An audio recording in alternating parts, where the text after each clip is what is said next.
Good morning, everyone. It's with great pleasure today that I will introduce Dr. Christos Hadjioannou from the University of Cyprus to present his talk on the structural connection between anxiety and love in Heidegger.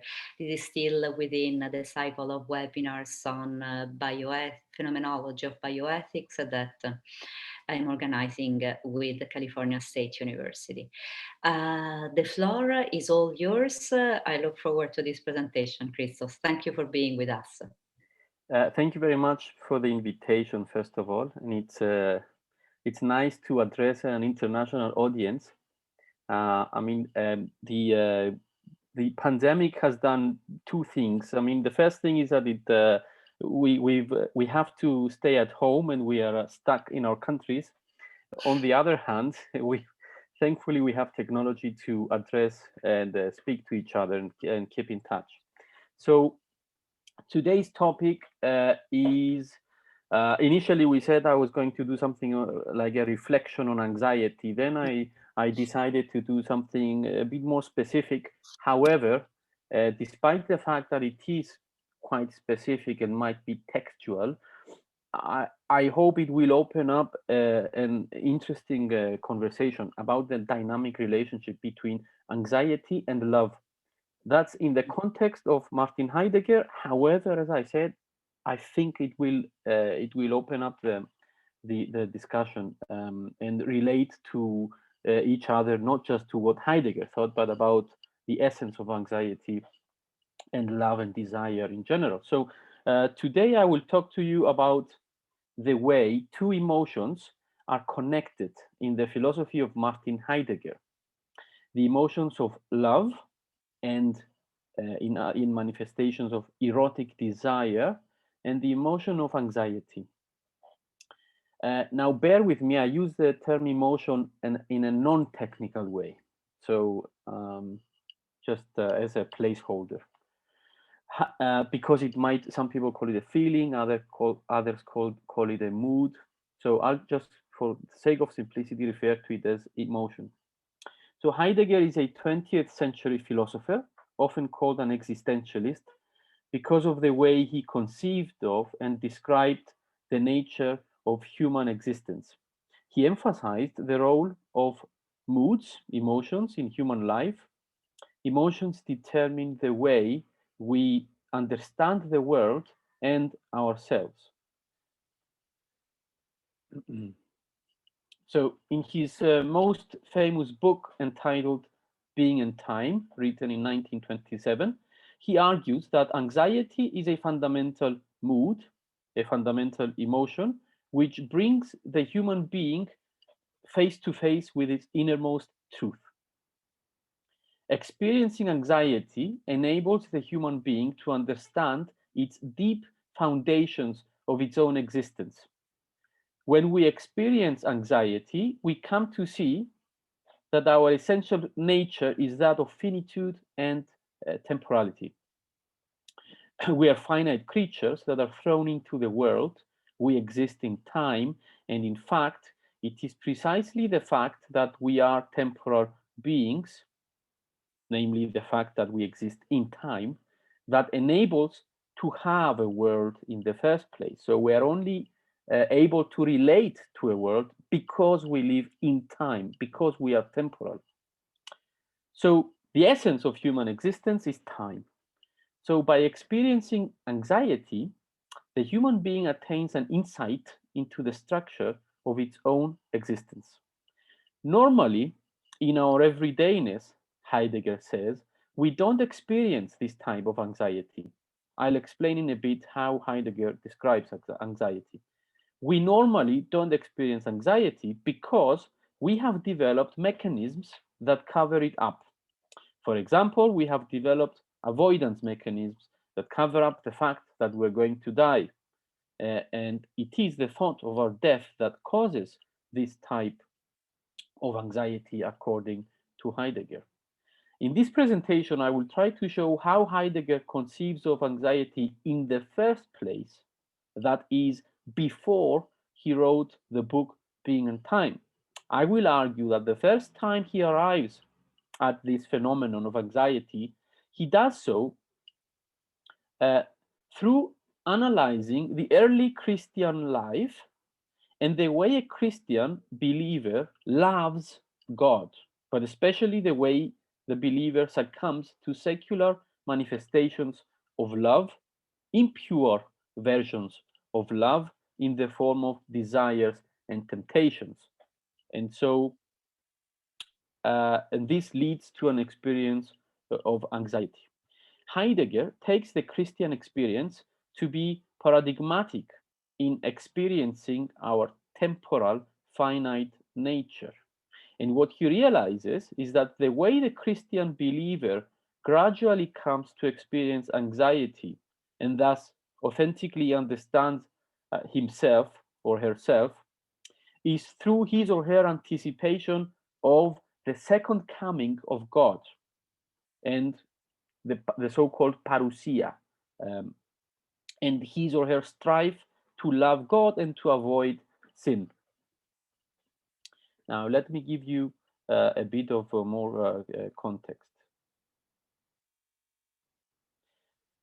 As I already mentioned, Heidegger connects authentic existence, authentic self-understanding with anxiety. Anxiety is a rather private emotion. It is not an emotion we would call so at least the way Heidegger describes it. So it is not an emotion we would call a social emotion, one that has to do with our feelings towards other people, one that allows us to connect with other people in any way. It is an emotion that involves the human being relating to him or herself. Heidegger does not say that anxiety is the only fundamental emotion. It is not the only emotion that reveals to ourselves our innermost truth. Occasionally, in later texts, he will refer to other emotions as fundamental, such as boredom, diffidence, astonishment, and several others. But he will not refer to love or eros or erotic desire as a fundamental emotion. And since love and eros are emotions that have been quite important in the history of philosophy, Plato at some point says it's the beginning of philosophy. It strikes one as rather strange that Heidegger had little to say about love or eros. So it is a universally accepted truth that Heidegger never wrote a single word on love or erotic desire, but this is not entirely true. He had a lot to say about love in his private letters to his wife and to his mistresses. Uh, but what I want to argue is something else today. What I want to argue is that Heidegger didn't have much to say about love in his published work because, and this is a hypothesis I am making, because he believed that love is an emotion which ultimately and unavoidably leads to anxiety. So, in other words, he believes, I hypothesize, that the structure of love is ultimately that of anxiety, and therefore he believes that anxiety is more fundamental than love, and therefore he is covered. If he speaks, if he analyzes anxiety, then he has already covered the essence of eros or love.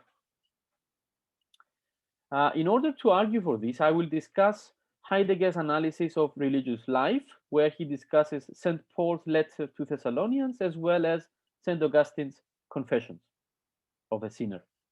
In these lectures, Heidegger, for the first time, talks about anxiety. He thematizes anxiety through analyzing the early Christian experience, which is a life organized around the love of God and the desires that follow from failing to remain in pure love of God. Heidegger believed that early Christians experienced authentically what we call the facticity of life, That is the way human beings are thrown into the world of time and exist concretely. The early Christians, according to Heidegger, had attained a deep, authentic grasp of temporality. This is what Heidegger called primordial Christian religiosity. It was upon reading Paul and Augustine that Heidegger came up with some key existential terms he used in Being and Time, and this includes his analysis of anxiety. He saw Augustine as one of his predecessors, and he saw in primordial Christian religiosity an experience of temporality that induced a sense of torment, worry, which ultimately bears the disposition of anxiety. This was done through waiting for God's second coming, parousia. Waiting for the second coming brings about anxiety, uncertainty, deep uncertainty, and anxiety.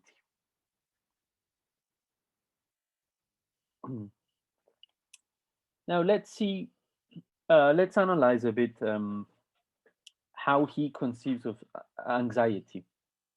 Let's say a few things about anxiety in Being and Time. So there, Heidegger refers to existential anxiety. This is how I translate the German word Angst. So existential anxiety is a fundamental mood. As I said, I simplify it and call it an emotion. So what sort of emotion is existential anxiety? It differs from fear or from normal everyday anxiety in the following way.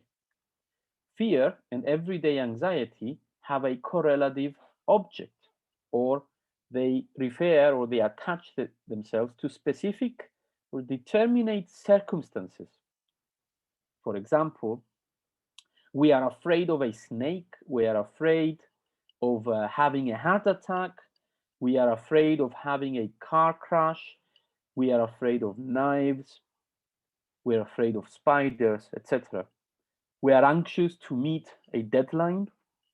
We are anxious when entering an elevator, some of us. We are anxious of being judged by others, and so on and so forth. So these forms of fear and anxiety disclose something specific about the world. They disclose a specific object. They refer to a specific object. And the way to solve or resolve or remove these emotions is by removing the object these emotions are attached to. For example, if we remove the spider, fear recedes. Or if we remove the knives, or if somebody explains to us that we won't have a heart attack, the specific event of that, then we are somewhat relieved. So, as I said, these recede once the correlate object is removed. And because of that, these emotions are not fundamental. What Heidegger calls fundamental is an existential form of anxiety. It is an indeterminate form of anxiety that does not have a specific object or state of affairs. Rather, it pertains to existence and the world in general.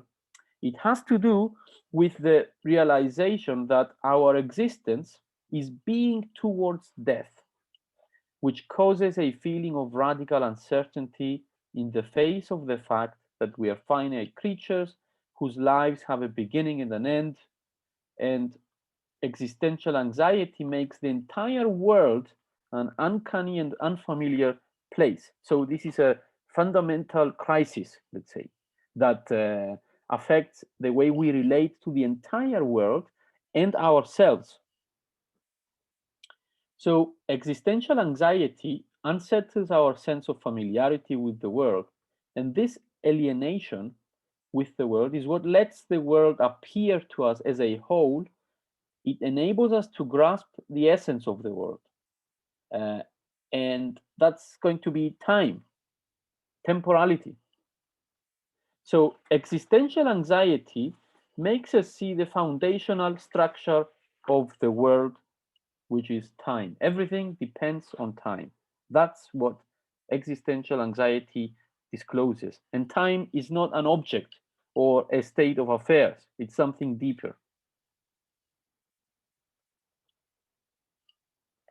Now let's move into the early Christian experience. A few years before Heidegger started working on his book Being and Time, Heidegger taught a course on the phenomenology of religious life, in which he focused on St. Paul's letter to Thessalonians as well as St. Augustine's Confessions.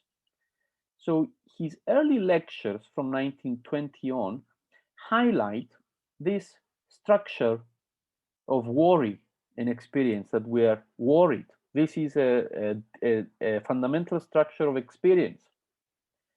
He defines human experience in terms of worry. As Heidegger says, experience is living participation being worried, so that the self has a certain standing in this worry. And as already mentioned, he thought that early Christians had attained a deep, authentic grasp of temporality and of human experience, which is what Heidegger called the primordial Christian religiosity, which serves as a paradigm for him, at least. And my hypothesis is that it serves as a paradigm in the both in the early Heidegger and maybe in the whole of his works, but that's a different conversation. Now, let's say a few things about St. Paul's letter to Thessalonians. And by the way, I'm not a theologian, so I don't know much about these things. I'm a philosopher, so if you ask me something specific about these letters, I won't be able to respond. So a few things about St. Paul's letter to Thessalonians and how it connects to worry and anxiety. Heidegger sees Paul's letters as drawing attention to the very center of Christian life, which is the so-called eschatological problem. Eschatology means eschaton is the ultimate, the final. So eschatology means that which concerns the eschaton, the ultimate, the final. In other words, it is about the end of the world, which will come with the parousia, the second coming of God. So the Christian lives in hope. The structure of Christian hope is radically different from other kinds of expectation. So if you, in our everydayness, we might expect something to happen. That's different from expecting the end of the world, or or God to come for the second time. So Christian hope involves this eschatological awaiting. And so St. Paul lives in a peculiar torment while in expectation of the second coming of the Lord. The drama of Christian life is that it transforms the Christian's basic disposition into a great grief borne by the sense that the present life consists essentially in lack, the lack of the second coming, or the lack of God in general. He's not here anymore. He's not here yet. So it's a lack of the presence of God. So in eschatological waiting, there is a confluence of expectation and grief, hope and despair. The second coming is always delayed, and the parousia is put off, and this renders the Christian who awaits to become radically uncertain of himself or herself, and makes the present moment as an affliction. Now you'll ask, where is love in all of this? So I just wanted to cover, I thought it's insightful to refer to St. Paul first and this eschatology, this waiting. Now let's move into Augustine's Confessions, who takes the Christian discourse one step further when he tries to clarify what is it that the Christian experience consists of. And there he will he will refer to love. So the Christian experience is further clarified in its relation to love in St. Augustine, to whom Heidegger turns after looking at St. Paul. Augustine offers a personal account of his own life, the life of a believer in God. He begins by admitting that he lives in the love of God. So it's right from the beginning, he states it explicitly. There is the relation to love is to God is one of love. It is love that establishes his relation to God and opens the religious world itself. Augustine writes, "Our hearts find no peace until they rest in you." So there is a connection between love and God and rest,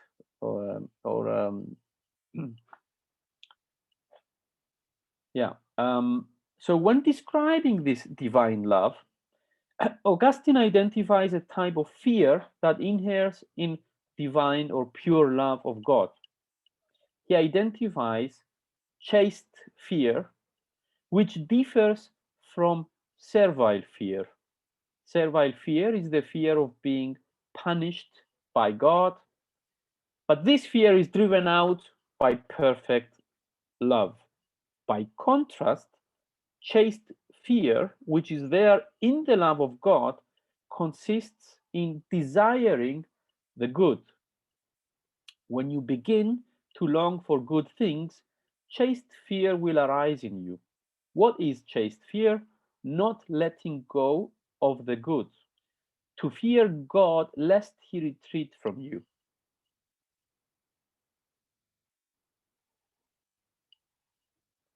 So, and Heidegger's analysis consists of many, many pages, and I am just identifying some key moments. So I'm interpreting here. So there are multiple levels of interpretation, but we can simplify when in the discussion and see if we agree with this dialectic and this analysis. So, so soon a substitution takes place because there is no feedback from God, as earlier when talking about St. Paul, and awaiting the eschaton, the second coming, there is no feedback. God doesn't tell you, that doesn't give you any signs or any reassurance that he either exists or that you are a good Christian. There is no feedback. So,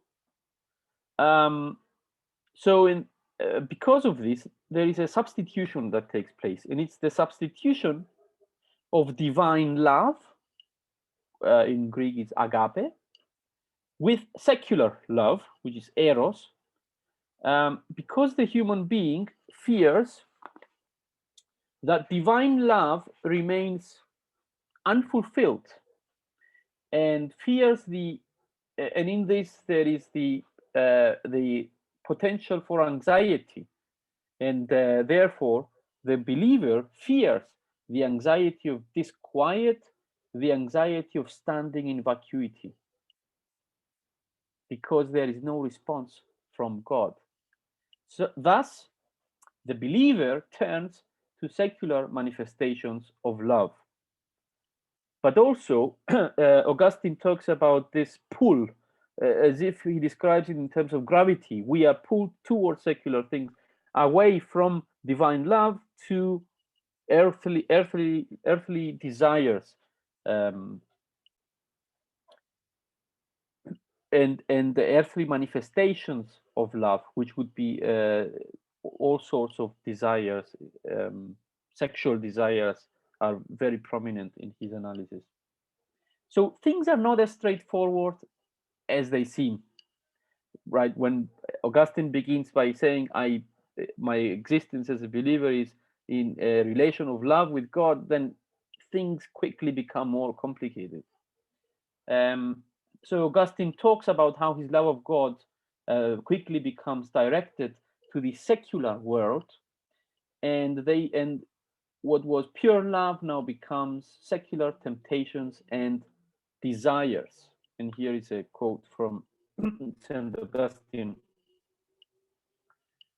I was astonished that although I now loved you and not some phantom in your place, I did not persist in enjoyment of my God. Your beauty drew me to you, but soon I was dragged away from you by my own weight, and in dismay I plunged again into the things of this world. The weight I carried was the habit of the flesh. Then at last I caught sight of your invisible nature, as it is known through your creatures.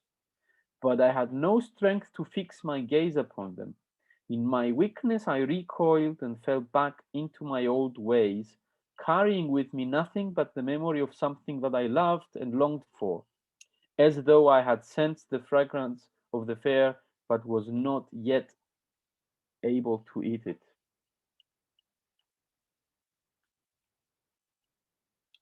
So, as I said, Augustine distinguishes between love and eros, divine love and erotic love. The former, divine love, is the authentic love of God. The latter is the love of worldly, secular things and persons. Finding God becomes an issue of reconnecting with divine love and the joy that comes with it. So that he associates joy with the experience of love. When you are in love with God, that love is joyful. So he tries to awaken this feeling of joy in hope of reawakening the love, pure love of God. But Augustine finds himself in a predicament. In trying to awaken the joy of the truth of God, joy being his goal now, his concern for divine love falls to a concern for erotic love and desire. So the aim for the happy life in the love of God is a desire to take delight or joy, and this takes the subject away into taking delight by that which is closest to him or her, not the divinity, but the secular. So God is very far away. In fact, he's nowhere to be found. And therefore, he turns to what's closer to him in order to replace, let's say. So in this economy of love, erotic love or erotic desire is inauthentic love, which is a bitter outcome of a failed attempt to fulfill divine love.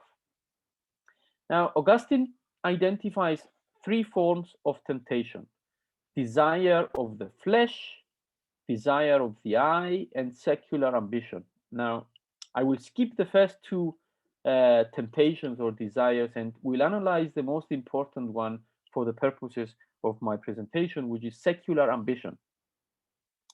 So the believer turns to worldly secular ambition, and Augustine discovers two types of such ambition. The first type is love of praise. This includes secular love of other persons, and it is involved in communal life. Here, love involves fearing and loving others.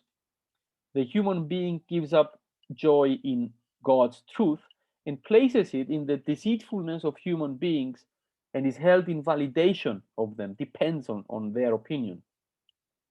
The second type of secular ambition is private excellence, or Heidegger calls it as self-importance. Now, here is the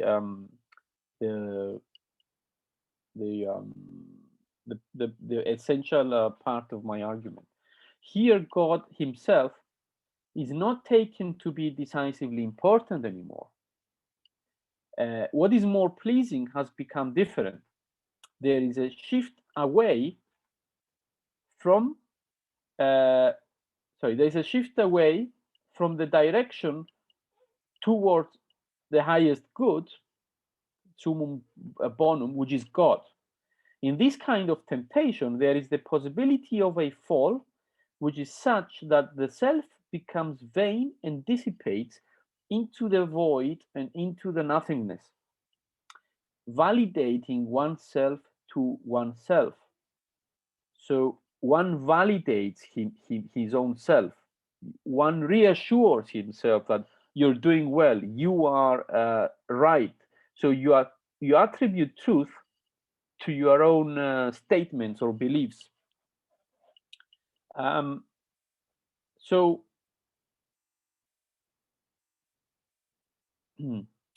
so one takes oneself to be important, ascribes the good to the self.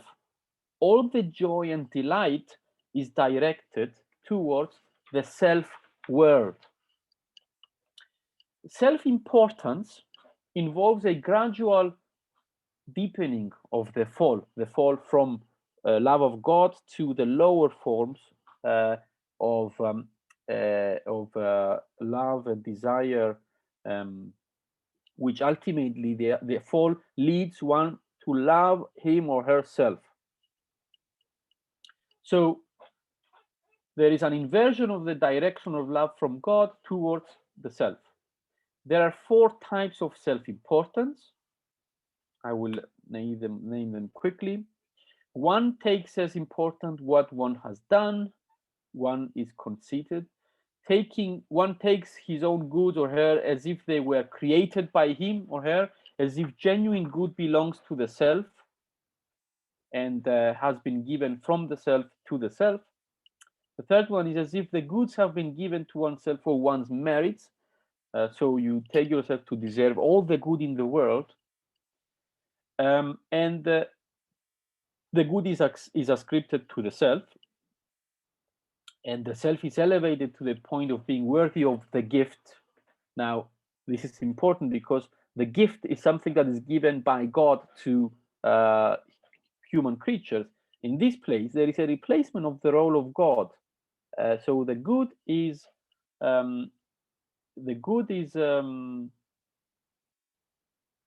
you deem yourself to be worthy of the gift, and you ascribe it to your own self. And superb conceit and pride, the self takes itself to possess the good and finds joy in the good, in not sharing it with the others, keeps it locked up, and does not will it for the others. Does not will it for the others. So this is the ultimate level of the fall, let's say, which is superb conceit and pride. This is about self-love, right? So you love yourself as if you possess the good, and you find joy in the good, in not sharing it with others, keeping it locked up, and not willing it to for the others. So the direction of delight and joy is moved into the self in a way that the self-world becomes dominant in communal world. In this fourth tendency, this fourth tendency of self-importance, this fourth level of self-importance, precisely here happens the ultimate fall from God, and overcoming this temptation. Here is the key. This is the last, the ultimate fall. And if you overcome this temptation, this leads to insight and self-revelation. And overcoming here means to understand oneself authentically, to understand the structure of your existence. Now, the peculiarity of these 4 modes of self-importance is that the more you fall, the more you understand and appreciate the good and the fact that it is given as a gift. This means that when the final temptation is overcome, the self no longer attributes any achievements to itself, and everything is released in rejoicing before God. But how is this done? Well, it is done, Heidegger says, via a hidden movement, where in the desire for superb self-love, everything falls into the void. Everything becomes vain. The human being experiences the most groundless dive, authentically losing itself. So it is a groundless dive because the fall has no longer any hold, and it cannot stop, and it cannot encounter anything of importance. We're talking about absolute meaninglessness, and cannot turn anything secular into something important. So this is a dangerous individualism and egoism which turns into nothingness. And I'm finishing in about 3 minutes. So this desire, the desire for superb conceit and pride, this desire proves to be the most difficult of all, taking oneself to be less and less important by engaging oneself all the more. So the more you become self-absorbed, the less important you become, this is a strange movement. So it is the most difficult desire because, and it is the most, when I say desire, it is the most difficult form of love, of erotic love turned towards the self, because the self, through this desire and through this self-love, sees its anxiety-producing character. That's when your real anxiety kicks in. So the human being experiences directionless anxiety, free of the preferences for worldly significances. Now, what does this reveal to the Christian believer, who, and to St. Augustine, who, in trying to understand what he loves when he loves God, he follows through this strange fall, which is an inverted relationship between loving God, you end up loving your own self, and through this radical self-love, you experience anxiety. So this reveals something about life, and it's the fact that all life is a burden, and that the more life lives, the more life comes to itself, the more fully the directions of experience are enacted. In being concerned with its own self, being absorbed in its own self and loving only the self, this forms the radical possibility of falling, but at the same time, it creates the opportunity to win the self. By that, I mean to win understanding of what the self is through anxiety. And that is what it is a finite and temporal. So through this self-concern, the ultimate question arises to St. Augustine. The self becomes a question to itself. Augustine asks, what am I? I have become a question to myself. What do I love? So the final form of secular ambition is a temptation that forms the possibility of losing and winning oneself. And in this, we have the experience of anxiety, temporal and radical, and the understanding, the emergence of understanding of the human situation or facticity, and that life is a burden. Okay, thanks for listening. Thank you so much, Christos, for this excellent presentation. And now, if you want to stop sharing, we can see your full face and we open the floor to questions. What do you think? Is there anyone who has a question ready for Christos concerning this presentation?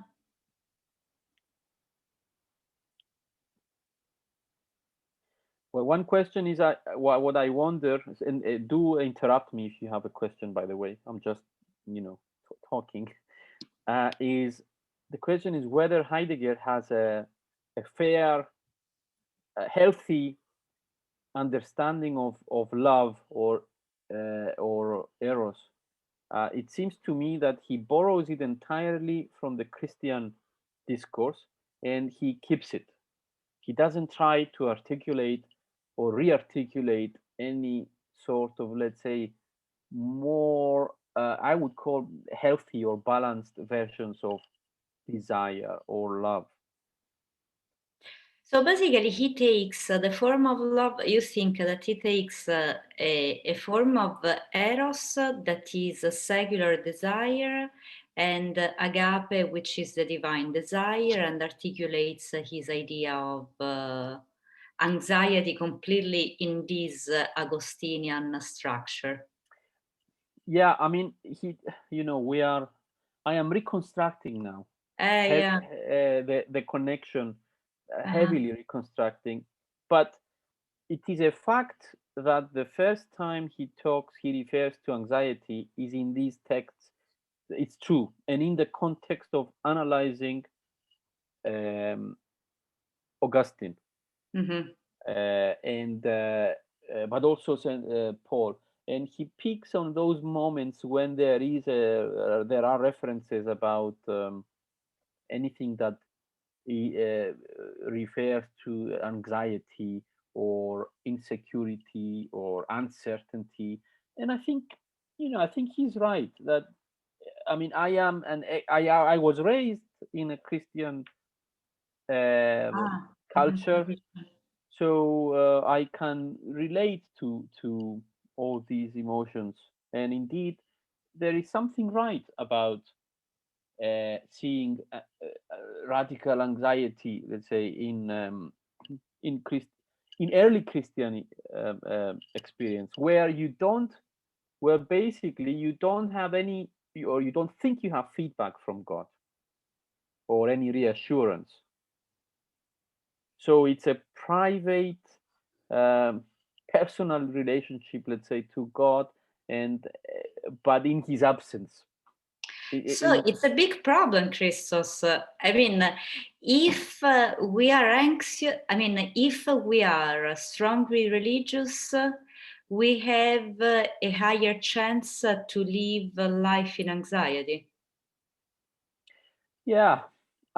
If one if one is religious in the right way, Uh-huh. so if one Right. is authentically religious, I think that's what would Heidegger say. And now I remember some studies, old studies when I was studying psychology, so that's like 20 years ago, that they had found a connection, and I'm sure you probably know about this, or something about this, that, for example, if you suffer from cancer and you are religious, you experience lower levels of anxiety, and that means that Mm. you have better chances of surviving. Mm-hmm. So Mm-hmm. if that's true, then Heidegger is wrong, because it's because hope has priority over anxiety. On the other hand, it depends on how one believes, because here he's talking about early Christianity, and the structure of the church has not been formed yet, and many of the things we have now in the churches, they didn't have it at the time. It was a different experience altogether, possibly. But let's say if in oneself we find our connection with something superior and higher than us, we have a chance to live a fulfilled life Mm. and to regain the meaning of our existence. If in ourself we discover a powerful self, a delusional self that thinks that everything comes from it, then we are doomed to anxiety and not appreciation for the finitude of our life. That's more or less the structure, right? Yeah, Mm. but I think it also depends on how well you reflect on your own situation, because I mean, I know many people who have a lot of self-confidence without good reasons, and and and and at the same time they don't experience anxiety either.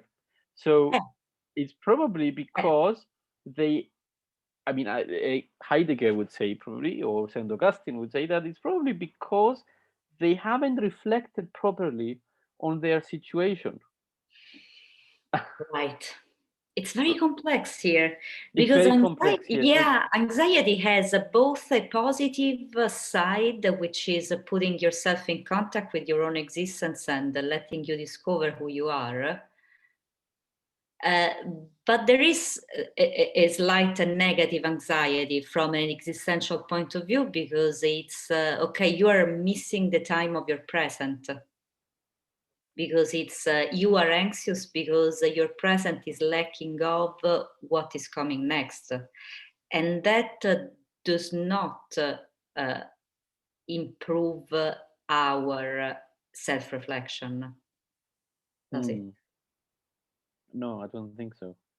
In existential terms, if we use the existential framework. Mm. Uh, I think what's also important to say is that in his later works, which Heidegger, which one can say that he might be becoming more religious or quasi-religious in his in the way he writes, and he's trying to, let's say, well, some Heidegger scholars say he's trying to establish a different and more direct relationship to being, and there he doesn't talk about anxiety. That's where he uses other emotions primarily, and um, yeah, I don't yeah. know. Anyway, let's see. Do you have? Yeah, Victor, please So, jump in. thank you. So it's kind of a two-part sort of question, and I think it's sort of related to what you guys were just talking about. But the first part is for clarification. So, um, is one of the claims anxiety goes away when we have self-love or eros? Is that's just for me, like just so I'm listening. Well, It's no, it satisfying. So no, it doesn't. It doesn't go away. That's what radicalizes anxiety. okay. Self-love uh, increases anxiety, uh, but that's in the framework of a Christian system, right? Specific. Oh, and that makes sense. 'Cause I was raised Catholic, so that makes sense. Like to me, Because you still have the belief that there is a God, so you still have something absolute in the background, let's say. So when you shift attention and you invest all of the what shall I call it? Everything is invested in the self, turned towards the self. Suddenly, once compared with the absolute existence of God, that's when everything collapses. That's when you realize that you're nothing, and anxiety increases, is radicalized through this dialectic. So if you're a non-believer, if you don't believe in God, and you believe in yourself as the absolute arche, I'm not sure if how much anxiety you'll get. I wonder. I wonder if you don't believe in God, the hierarchy would be the state or something political. Yeah. You compare yourself with. Yeah, very good question. I'm not sure because then that would be higher. That would be a hierarchy. Yeah, or let's say you believe in a secular, something higher yet secular. Yeah. So Or like humanity, or like zodiac signs too. Like I don't know how serious that is, but let's say one might not believe in God, but maybe their anxiety will come like, oh my gosh, I'm a Cancer, and next week Pisces is going to do this, and I'm going to be anxious, or something like that. Well, so in that case, you're still attributing the principle, let's say the arche, or what the control of what's going on in your life to an external force. An otherworldly. Okay, yeah. Well, either they're otherworldly or whatnot. They are still attributed to something external to you. So I think. So you would have this tension between loving yourself, but at the same time assuming that there is an external higher force. So I think it's this tension that creates anxiety or maximizes anxiety, whereby you end up realizing that you're nothing after all. You have been investing all this attention into your own self, but then you realize that you're nothing, because ultimately ultimately everything depends on something external to you. So be that God or zodiac signs or the state or your president or whatever, Yeah, with the state it might be a bit more complicated because you're participating in it. You're partaking in the state. So that makes it even more complicated, unless you take yourself to be not participating in the state. For example, if you are a refugee or someone who has zero rights in a country and you're persecuted by the state and the rest of citizens. Yeah. Okay. Thank you. So now I can ask my question. Oh God, yeah. So thank you. No, because that helped. Thank you. I wonder what your thoughts are on the. It's a Christian idea, but the idea of confession and what that might mean for a non-believer. So I wonder if confession for the non-believer means a moral obligation to a community, because when you're confessing, you go to a priest and you're confessing to a person, and that's supposed to alleviate whatever sin you committed or whatever anxiety you have, or self-love that is right. So just to make it clear, yeah. To a non-believer confesses. Are you asking, or you said that what's I guess what's the sorry, yes. So the I'm thinking about I'm sure there would be some value in confessing in general, whether you're a believer or not. And because if you're not a believer, it might work as a psychotherapy. Yeah. Okay. It has some therapeutic element. So we would be analyzing in those terms, in psychological terms. Okay. Of course, even if you are a believer, we still analyze in terms of psychology. But it's the same, right? Like the only difference is they say God forgives you, versus if you're going into therapy, you're still effectively doing the same thing. Well, something particular about St. Augustine is I'm not sure that he believes God forgives him. He's asking for forgiveness. So that's important. Okay. Because that increases anxiety, or you don't know. You don't know if God actually forgave you.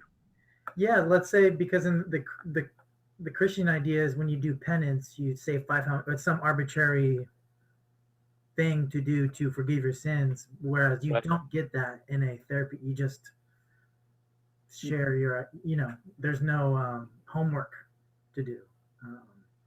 And there's no feedback, whether you've done well or whether you've or whether you've made things worse for your soul after you have confessed. For the believer, yeah. For the believer, yeah. Because it's more arbitrary. Not in a. It's kind of hard to. There's no object to say like this thing. That's right. That's forgive me. Okay. Thank you. Okay, that helps me out. Me too. Well, I was listening just really quick. I don't want to take up too much time. I was listening to a podcast on that was talking about the idea of confession and how the phenomenon of confession is supposed to so the community shares the weight of the sin. So like if I never confess, and I think that can go for the non-believer. So if we all share what's on our mind, we distribute the anxiety. Let's say if you have a best friend and like, I'm really worried about graduating, the anxiety is dissolves when you share or something. I could believe in that. I think that's a nice thought, and I think it probably does work in some respects. Then you might have the issue of a collective anxiety emerging. Yeah. Yeah. Okay, cool. Okay, thank you. I'm just like wondering how that works. It's a new idea, but thank you. We have time for one very last question, if you want. Yeah, sure. So Liam has a question. Could one not take solace in being nothing? For if you are nothing, then by extension, so everyone or everything else is, except for the Almighty Deity, if framed through theology, right? I feel like that's the type of contentment many terminal ill patients reach upon participating in psilocybin studies. Dissatisfaction in their present state and contentment with future or lack of. Accepting nothingness appears to assuage anxiety. What do you think, Christos? I think it's correct. I'm not sure if I followed all of this, but I think it's correct. If you are, so I think maybe the Stoics have an answer to this, namely to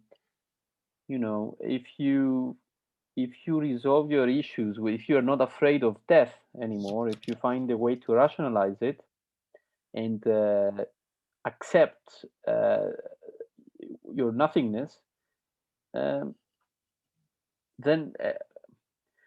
but in order for that to happen, you would have to have a different concept of what God is, because the Stoics did have a notion of God, but it was not the Christian God. It was very different. It was nature. And so everything is, so insofar as death is something natural and there is no afterlife, so you would accept that you'll be nothing, and you would overcome all of these complex emotions, I think. Does that answer the question?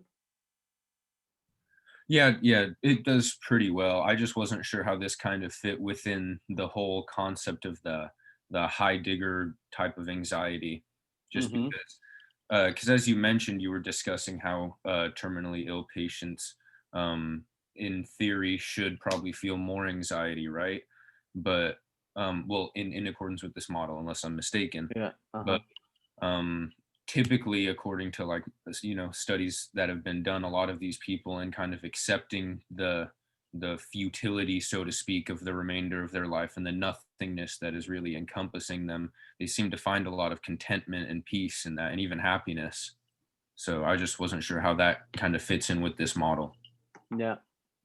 Thank you for the question. Yeah.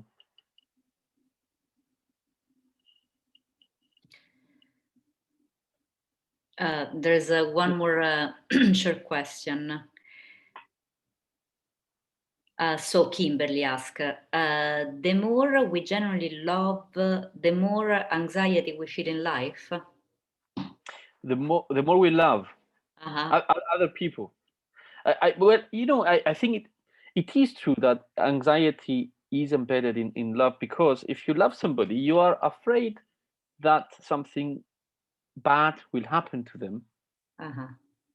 So if you love someone very dearly, so for example, my children, which is let's say the ultimate